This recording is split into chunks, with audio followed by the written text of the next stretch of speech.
లగడపాటి రాజగోపాల్ ఎక్కడ ఎన్నికలు జరిగినా వెంటనే ఒక సర్వే చేసి ఫలితాలను ముందే చెప్పేస్తుంటారు.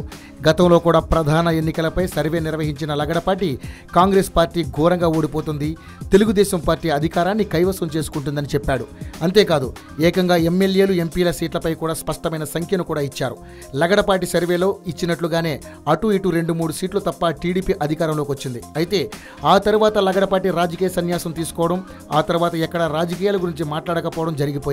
కానీ తాజాగా తన స్నేహితులతో నంద్యాల ఉప ఎన్నికలపై సర్వే చేశారట లగడపాటి. ఉప ఎన్నికల్లో వైసీపీ విజయం ఖాయమని తేల్చేశారట. ఇదే విషయాన్ని తన సన్నిహితుల ద్వారా అందరికీ సమాచారం వెళ్లే ప్రయత్నం చేస్తున్నారు. గత 4 రోజులుగా సర్వే చేయించిన లగడపాటి ఈ నిర్ణయాన్ని ప్రకటించారట. లగడపాటి సర్వేతో టీడీపీ ఆలోచనలో పడింది. ఎలాగైనా ఆ సీటును కైవసం చేసుకోవాలన్న ప్రయత్నంలో ఉంది. ఇప్పటికే శిల్పా మోహన్ రెడ్డి వైసీపీలోకి వెళ్లిపోయి తన వారందరినీ లాక్కుని పక్కా వ్యూహంతో ముందుకెళ్తున్న తరుణంలో అధికార పార్టీకి పెద్ద తలనొప్పి వచ్చి పడింది.